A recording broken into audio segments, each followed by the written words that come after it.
Amy here from Parrot.com. I'm going to do a vlog today about what I'm going to pack to take to the hospital with me for when baby arrives. What I will say is I've been wanting to do this for ages.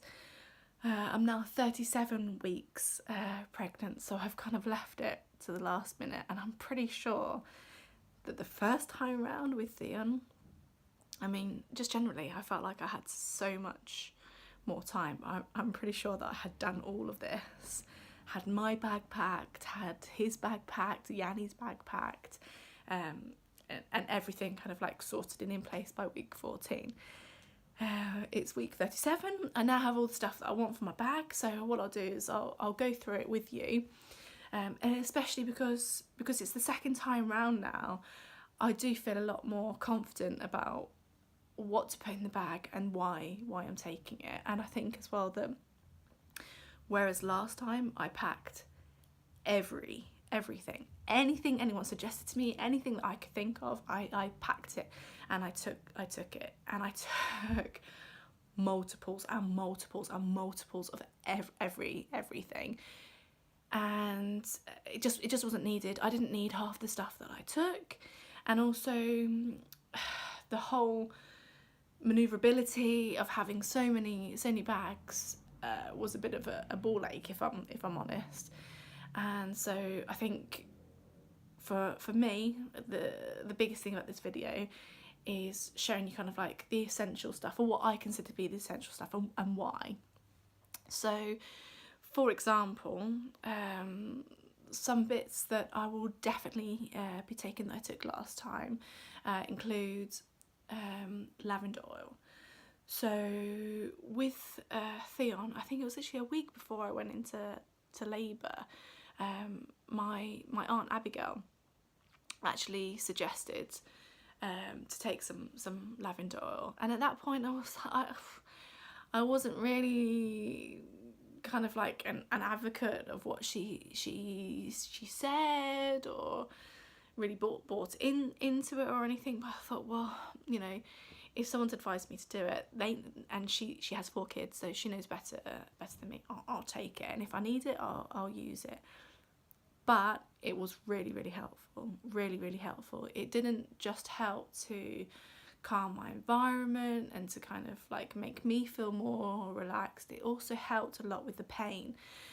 So when I was going through the contractions, even just having a couple of drops either on a towel or on a piece of tissue, just to kind of like be able to inhale, helps to regulate my breathing and to control. I can't really explain, and I think that's a big problem with labour, is that a lot of it you can't necessarily explain, and all of us we behave and react in a different way, but there are some things that do just work, and the lavender oil for me worked. It worked a treat, and I think as well it helped to calm the atmosphere of the whole room.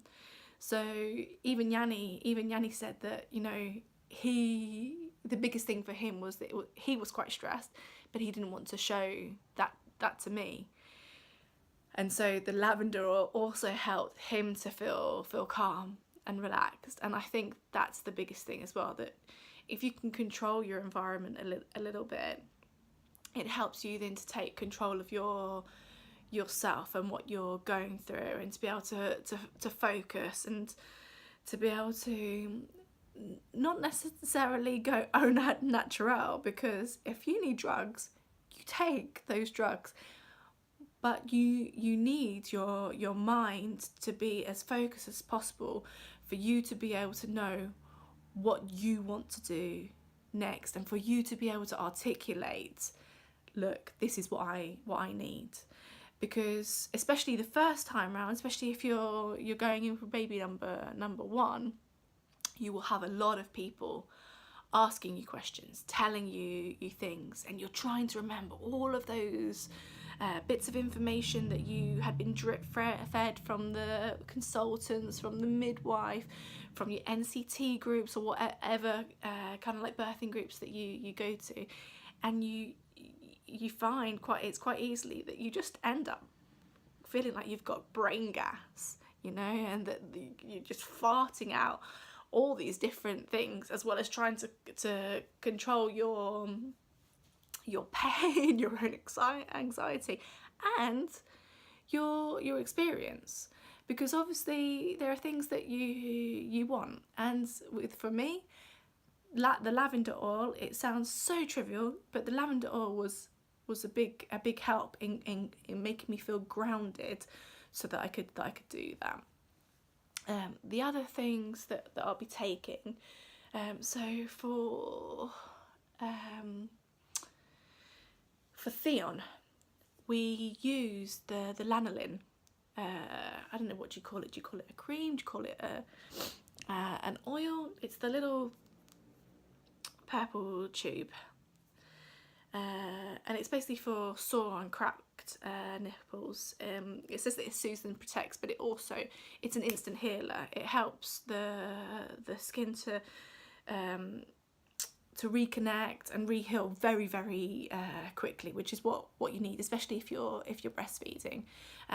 But also, even if you're not breastfeeding, you can still get cracked nipples.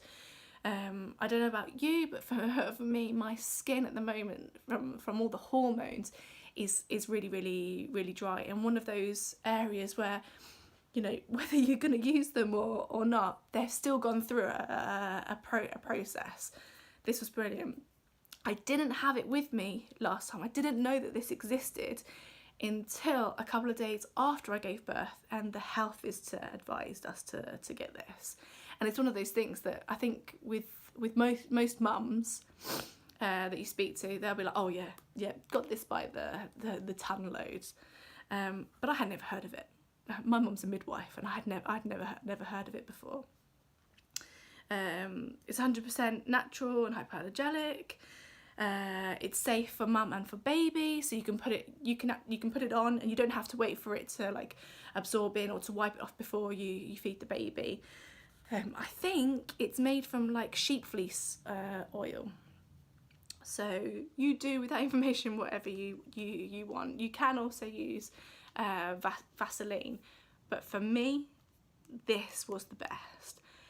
It's thick and it works instantly. It is a bit pricey, but it lasts a long time. It is very, very thick, and you only need a small amount per nipple to fix the problem. The other thing that I'll be taking this time, which again, I knew about nappy rash creams, but I didn't know necessarily about this specific cream. Now, with Theon, with all of the kind of backstory, with having a miscarriage before we conceived him, I had really gone on like a big anti-chemical kick. You know, I wanted to get everything that was unnatural out of our lives, and I'll put my hands up now. I got overly neurotic about it, and maybe a bit silly about it, and that even translated down to things like nappy creams. So I had wanted to be completely organic and natural with the nappy creams, but I'll tell you now, I tried every cream and every remedy out there, every oil. My husband's Greek, so we have infinite amounts of organic olive oil to use, and both of us are more than well educated on like the healing properties of oil. And I use coconut oil, argan oil, olive oil, any oil that you can think of. I even made my own nappy rash cream by combining zinc with a little bit of coconut oil and a little bit of grapefruit oil to try and make a natural remedy. I tried honey. I tried all the different natural products that you can get from all the different chemists and shops.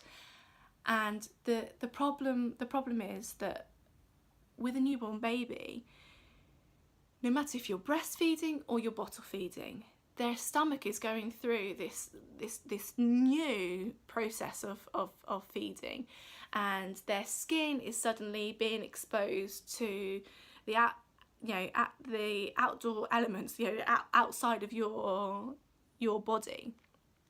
And nappy rash is something that is very common.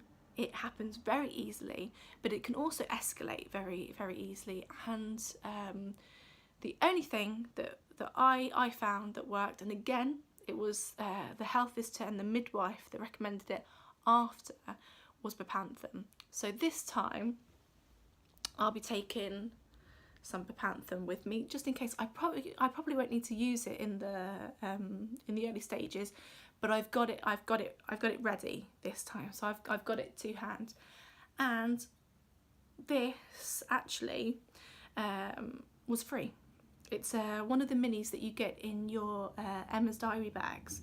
So if you go to, I think it's just Emma's Diary, they will have vouchers where there's 3 different bags that they do that you're entitled to completely for free, that you can print off the vouchers for, and you take them to Boots or to Argos. I think you can also go and get them, and they have them under the counter ready for you. They scan your little vouchers and they give you these bags of freebies, and this was in there, and it's a perfect little travel sized tube of Pep&co that I'll not only be taken to the hospital, but even if I don't use it at the hospital, this will go into my change bag, because it's a perfect size. I have Sudocrem,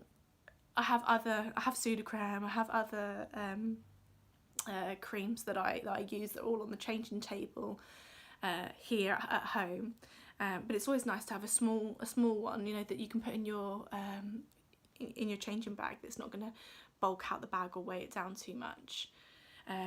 One of the other things that I got sorry, in one of the Emma bags was this. Now, I'm a big advocate of Dove Baby, especially all the new Dove Baby range and the sensitive one. Our whole family uses it now because we found that Theon loves it. It's no tears. Yanni has psoriasis, and he uses it and finds that it doesn't react at all. And my skin's quite sensitive, and I really like it.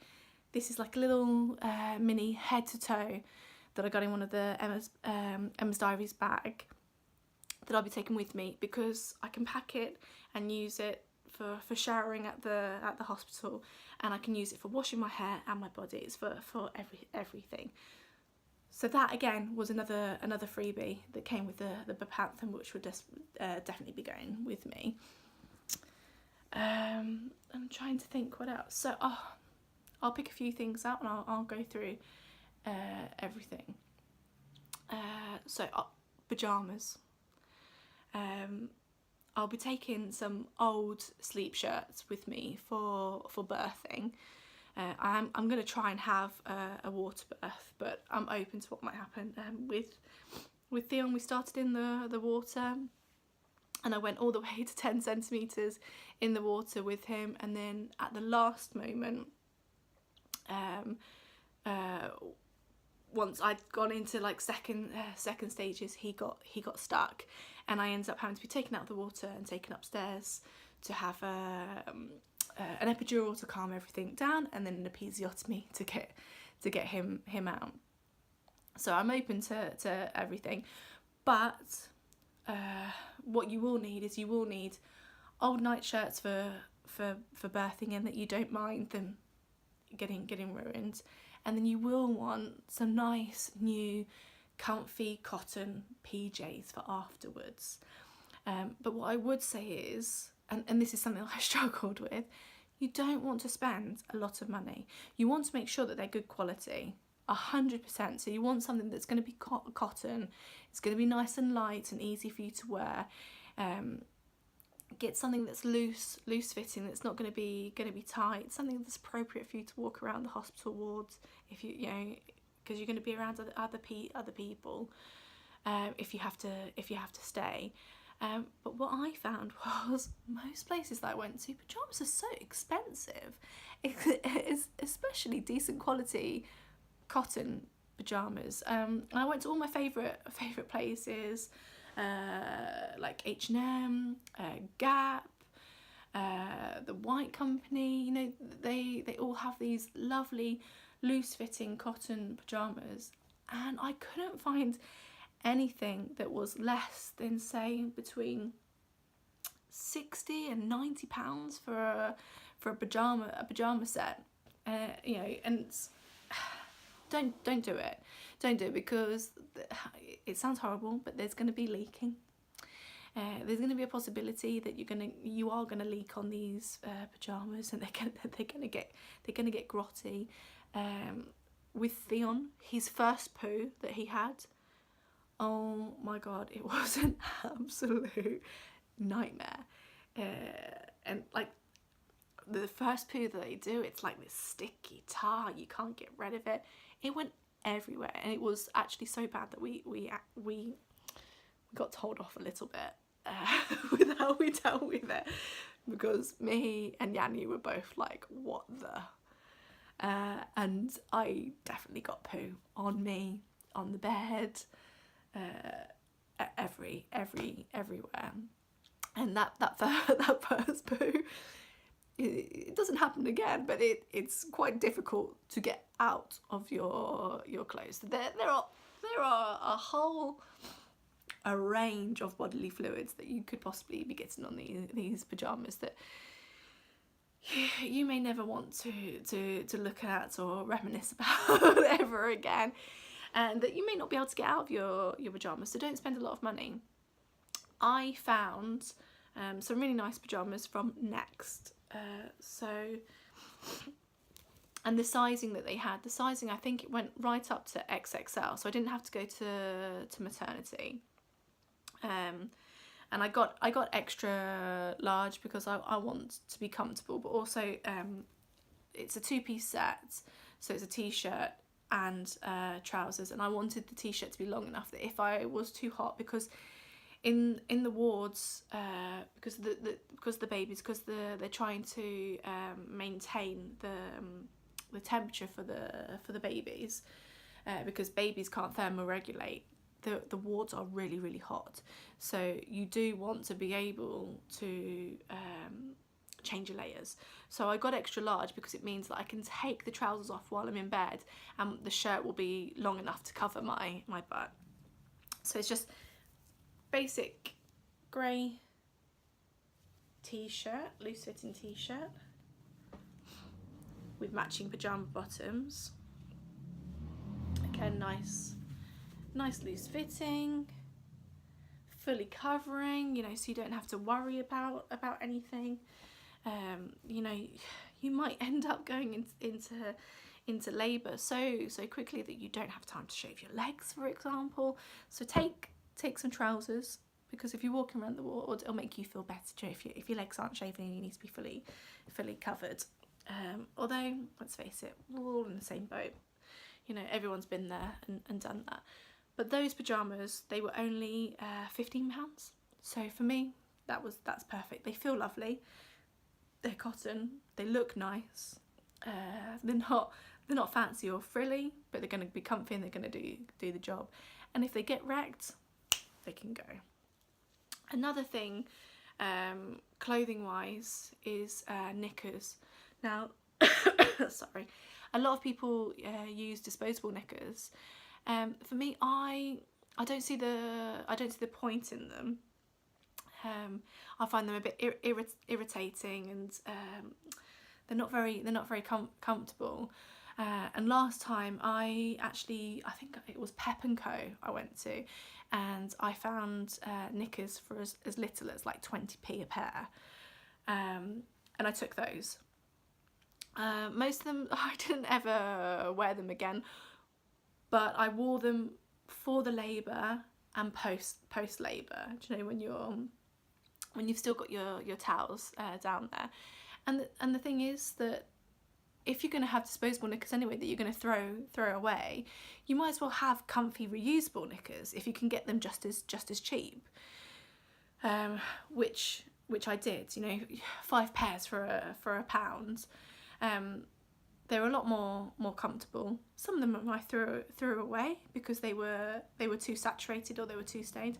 some of them I washed and I did use again for the days following, and I've done the same thing this time. This time that I went to Primark, I think there was a sale on, so I just bought a whole load of Primark panties, basically. Nice big fat granny pants that are going to be comfortable, along with maternity pads. So, you know, have these. You'll need these, whether you have your disposable knickers or not. You'll need to have your maternity pads. Mine I've got from Asda. We tried lots of different types, and I found that these, for me, they were the most absorbent and the most economical and practical, because these are things that you're going to go through by the bucket loads, and the worst thing is that there are so many little things that you continuously have to spend money on, and it's so easy to spend a shed load of money on things that are basically going to be rubbish. They're disposable waste that's going to be thrown away. So you want things that are going to last for as long as possible, and that are going to be as cheap as possible, that are not going to cost you an arm and a leg basically. So they're my maternity towels. Nappies. Aldi every time, for newborn especially. Once Theon got to toddler age, we did change. What I would say is, I'm not going to say any brands, but in the beginning these were the most absorbent, that we had the least amount of accidents with them, and they were the cheapest. It's like a pound a packet. And in the beginning, you're going to get through possibly even up to maybe 12 or 15 nappies in a day, depending on how lucky you are. That will slowly reduce, but in the beginning, again, because the baby's tummy's getting used to life outside, you'll be feeding hourly, and they'll be feeding and pooping like one after the other. So it's like, as soon as they feed, they will poo. And if you think that they're feeding hourly, there are 24 hours in the day. So you're gonna get through a lot. And again, I mean, there's 24 nappies per pack, so that could only be 2 days worth of nappies. You might be able to stretch it out longer. You might be lucky, but if you think about it, that's then you spending £1 every two days, and over a course of a month just for nappies, that's quite a bit of money. So, they're the cheapest. They're the cheapest ones. So go for the cheapest, because you could easily go elsewhere and be spending between £3 and £6 per nappy. So for me, Aldi, for quantity, quality, and value, they were the best. So that's what my bag's full of. Although, again, I will say to you, I have got a drawer full of newborn Pampers nappies, because they came free with the Emma's Diary bag. So again, go get your Emma's Diary bag, because you'll also get some free nappies. And nappies, you can't have enough. You know, you want superfluous amounts of nappies, and if they're free, get them. If you're entitled to it, take it. Baby wipes. Now these are my favourites. I think everybody has a different favourite, but for me, the Huggies newborn. It's no perfume, no alcohol, no parabens. You get 56 in a packet. I think if you go to Quality Save, you can get a pack of 4, I think, for around about £2, £2.50. Whereas I think if you go to somewhere like Sainsbury's, for example, I think you can pay up to £2.50 per packet. So quality save, definitely worth going. It's also where I got my lavender oil from. The lavender oil cost me, I think it was like £1.20 from Quality Safe, so definitely worth going. And also where I got my breast pads from. And again, with the breast pads, although most of the ones that I've packed are from Quality Save, I have got some branded breast pads in there because they were given free in the Emma's Diary bag. So again, can't reiterate it enough. And then what I'll do is there's other stuff that maybe is more personal to me, and that maybe you won't necessarily feel the need to pack. But what I'll do is I'll put it into the blog, and I'll list everything out for you. I hope that's been helpful. I'll give you a quick scan of my bag, which this time I went with a Carrymore Holdall. Last time I think we had like a little willy suitcase and a rucksack, and neither one of them quite did it. And it was quite inconvenient having lots of bags. The bag that I've got, I'll put it up on the blog, because again, it was really good value for money. I think we got it from Sports Direct or somewhere like that. But the size of it and the setup of it is really, really good. So let me just take this down. Mind all the mess of the bedroom. But yeah, you can see I've got my baby clothes ready. I've got my vanity bag ready. So I've got things like moisturiser, the head to toe shower gel that we spoke about, some basic bits of makeup, because like photos and stuff, just to make me feel better. So I've just got like a tinted moisturiser, mascara, a little Burt's Bee chapstick, and some deodorant. This is like a hypoallergenic, fragrance free, all natural deodorant, which if you're breastfeeding is quite good, because you're not going to get any kind of like transfer of perfumes or anything that might put the baby off feeding.